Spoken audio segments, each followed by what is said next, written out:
Hello बच्चों, let's read this question. This question says a photon of energy 10.5 electron volt is allowed to interact with a hydrogen atom in its ground state then. तो हमें इस question में क्या पूछा गया है कि अगर एक फोटोन है जिसकी की एनर्जी है 10.5 इलेक्ट्रॉन वोल्ट, अगर वो हाइड्रोजन एटम के ग्राउंड स्टेट के साथ इंटरेक्शन करता है तो क्या पॉसिबिलिटी है। तो ऑप्शन क्या है? ऑप्शन ए है the photon is completely absorbed by the H atom.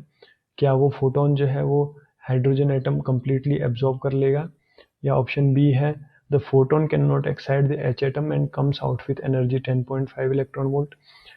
क्या दूसरा ऑप्शन बोल रहा है कि वो फोटोन जो है एच एटम हाइड्रोजन एटम को एक्साइट नहीं कर पाएगा और जितनी एनर्जी उसकी पहले थी उतनी एनर्जी के साथ वो वापस आ जाएगा।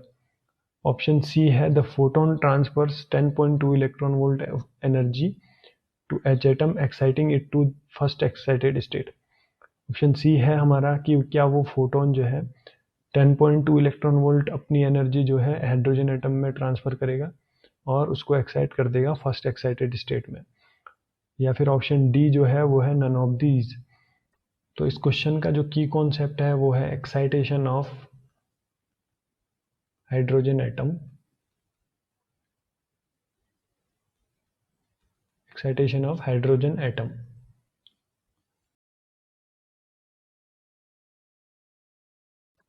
तो सबसे पहले हम एनर्जी लेवल डायग्राम बना लेते हैं हाइड्रोजन एटम का। तो ये जो है सबसे पहले ये है हमारी ग्राउंड स्टेट, फिर ये है हमारी फर्स्ट एक्साइटेड स्टेट, ये है हमारी सेकेंड एक्साइटेड स्टेट और ये है हमारी थर्ड एक्साइटेड स्टेट। जो एनर्जी होती है ग्राउंड स्टेट की वो होती है हाइड्रोजन एटम के केस में -13.6 इलेक्ट्रॉन वोल्ट्स।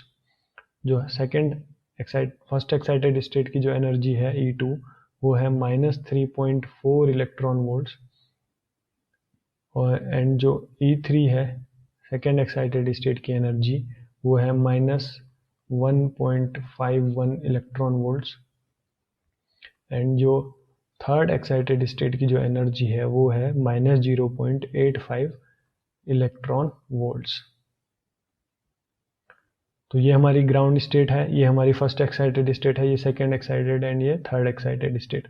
तो हमें दिया गया है कि एक फोटोन है जो कि जिसकी की एनर्जी है 10.5 इलेक्ट्रॉन वोल्ट और वो जो है हाइड्रोजन एटम के ग्राउंड लेवल के साथ ग्राउंड स्टेट के साथ इंटरेक्शन कर रहा है।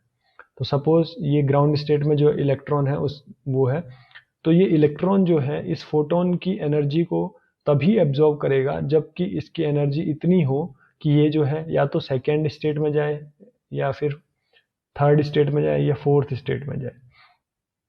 अगर उसकी वैल्यू इतनी उससे ज़्यादा हो या कम हो तो वो उसको एक्सेप्ट नहीं करेगा या एक्साइट नहीं होगा हाइयर स्टेट में, क्योंकि जो है इलेक्ट्रॉन जो है वो केवल उन्हीं स्टेट में जा सकता है जो कि हम हमारे बोर ने सजेस्ट की है, जो कि होती है जिसकी की एनर्जी हो सकती है E होती है -13.6 डिवाइडेड बाई n²। केवल इन्हीं लेवलों पे वो जा सकता है इलेक्ट्रॉन। अगर हमारा फोटोन जो है या और जो हमारा इलेक्ट्रॉन है वो या तो कम्प्लीटली फोटोन को एब्जॉर्ब करेगा या फिर बिल्कुल नहीं करेगा। अगर वो कम्प्लीटली एब्जॉर्ब तभी करेगा जब उसकी एनर्जी जो है जब वो जो है नेक्स्ट स्टेट में या किसी स्टेट में जाए, ना कि इंटरमीडिएट में। तो इस केस में क्या है कि जो हमारा जो फर्स्ट एक्साइटेड स्टेट और जो ग्राउंड स्टेट के बीच का जो एनर्जी गैप है वो है 10.2 इलेक्ट्रॉन वोल्ट का। और जो हमारा फर्स्ट एक्साइटेड स्टेट जो ग्राउंड स्टेट और सेकेंड एक्साइटेड स्टेट का जो हमारा गैप है वो है 12.09 इलेक्ट्रॉन वोल्ट का। तो अगर जो हमारा फोटोन है उसकी एनर्जी है इंटरमीडिएट, हमारा जो फोटोन है उसकी जो एनर्जी है वो बिल्कुल इंटरमीडिएट है, इन दोनों के बीच में है। तो ये जो इलेक्ट्रॉन है इसको एक्सेप्ट नहीं करेगा, क्योंकि ये फोटोन को तभी एक्सेप्ट करेगा या तो वो फर्स्ट एक्साइटेड स्टेट में जाता अगर उसको एब्जॉर्ब करके, या फिर वो सेकेंड एक्साइटेड स्टेट में जाता।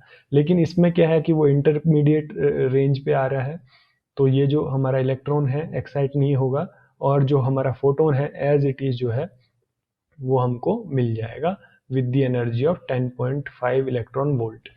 तो इसका जो करेक्ट ऑप्शन है हमारे इस क्वेश्चन का वो है option B, the photon can not excite the hydrogen atom and comes out with 10.5 electron volt. Option A हमारा गलत है क्योंकि the photon is completely absorb by the hydrogen atom. तो जो फोटोन जो है तभी कम्प्लीटली एब्जॉर्ब हो सकता है जब उसकी एनर्जी जो है, जो energy gap between the two, जहाँ से जहाँ ट्रांजिशन हो रहा होगा उन दोनों गैप एनर्जी के गैप के बराबर हो, तभी वो केवल एक्साइट हो सकता है। लेकिन इस केस में जो हमारा इलेक्ट्रॉन, जो हमारा फोटोन है, उसकी जो एनर्जी है वो है 10.5 इलेक्ट्रॉन वोल्ट, लेकिन हमारा और वो जो है इंटरमीडिएट रेंज में आ रहा है E2 और E3 के बीच में, तो वो जो है हमारा एक्साइट नहीं कर पाएगा, क्योंकि जो हमारा इलेक्ट्रॉन होता है या वो कम्प्लीटली एब्जॉर्ब करेगा या नहीं करेगा। तो इस केस में हमारा, क्योंकि इंटरमीडिएट रेंज में आ रहा है, तो उसको एब्जॉर्ब नहीं करेगा और जो फोटोन की एनर्जी है वो एज इट इज वापस हो जाएगी। ऑप्शन सी, ऑप्शन ए हमारा गलत हो गया। तो ऑप्शन सी हमारा कह रहा है the photon transfers 10.2 electron volt energy to hydrogen atom exciting it to first excited state. हाँ, इसके पास 10.5 इलेक्ट्रॉन वोल्ट की एनर्जी है, लेकिन ये या तो कंप्लीटली इसको ये देगा या फिर बिल्कुल नहीं देगा। तो ये जो एनर्जी गैप है 10.2 excited second first excited state में जाने के लिए, लेकिन ये या तो कंप्लीटली देगा या तो 10.5 इलेक्ट्रॉन वोल्ट देगा या नहीं देगा। तो इस केस में क्या है कि हमारे पास जो है 10.2 इलेक्ट्रॉन वोल्ट ये नहीं दे सकता इसको, केवल या तो 10.5 देगा या नहीं देगा। तो इस केस में हमारे पास ये ऑप्शन सी हमारा रॉन्ग है, और ऑप्शन डी जो है वो गलत हो गया, क्योंकि हमारा बी ऑप्शन जो है वो करेक्ट है। तो जो इस क्वेश्चन का करेक्ट आंसर है वो है option B, the photon can not excite the hydrogen atom and comes out with energy of 10.5 electron volt.